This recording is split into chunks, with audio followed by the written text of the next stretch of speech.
Broccoli வந்து எப்படி பொரியலுக்கு எப்படி ரெடி பண்ணுறேன்னு பார்க்கலாம் வாங்க.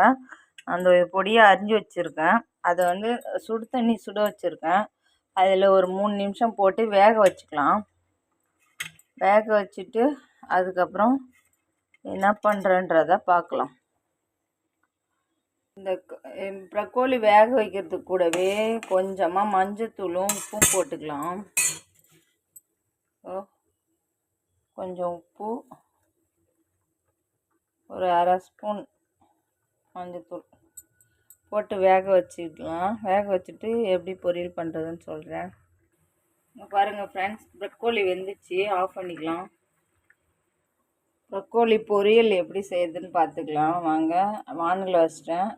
இப்போ வானல் சூடாகட்டும். எண்ணெய் ஊற்றிக்கலாம். எண்ணெய் ஊற்றி வச்சு எண்ணெய் சுடலை. எண்ணெய் சுடட்டும். எண்ணெய் சூடானால் பார்க்கலாம். எண்ணெய் சூடாயிடுச்சு. கடுகு போட்டுக்கலாம்.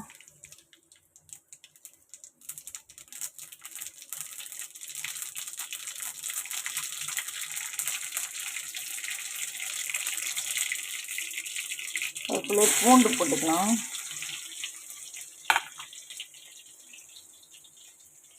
பூண்டு போட்டு அது கூட வெங்காயத்தை போட்டுக்கலாம். இப்போ நல்லா கிண்டிக்குவோம். நானே கேமரா போட்டு நல்லா வெங்காயம் வதங்கட்டும். வதங்க பார்த்து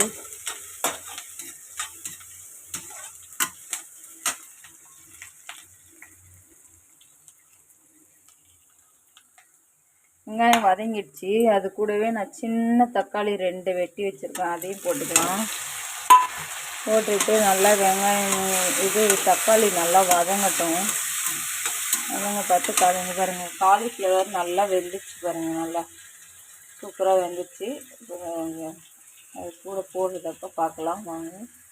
தக்காளி வதங்கிறதுக்கு அது கூடவே கொஞ்சம் உப்பு போட்டுக்கலாம்.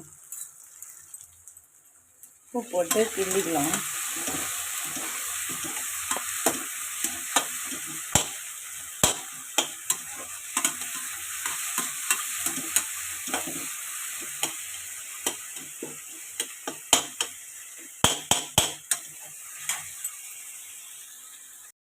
நல்லா வதங்கிடுச்சு. அது கூட வந்து ஒரு அரை ஸ்பூன் வந்து கரம் மசாலா போட்டுக்கலாம்.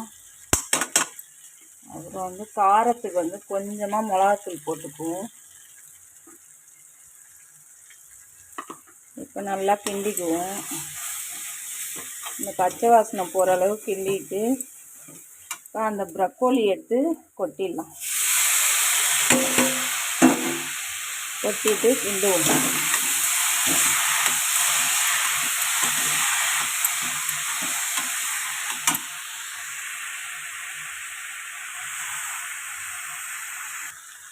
அவ்வளோதான் ஃப்ரெண்ட்ஸ், காலிஃப்ளவர் பொரியல் ரெடி ஆயிடுச்சு.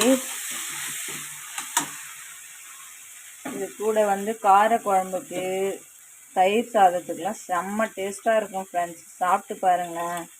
செஞ்சு சாப்பிட்டு பார்த்தா செம்மையாக இருக்கும். பிடிச்சிருந்தா லைக் பண்ணுங்கள், ஷேர் பண்ணுங்கள், கமெண்ட் பண்ணுங்கள், சப்ஸ்கிரைப் பண்ணுங்கள். கூடவே பெல் பட்டனை கிளிக் பண்ணிக்கோங்க.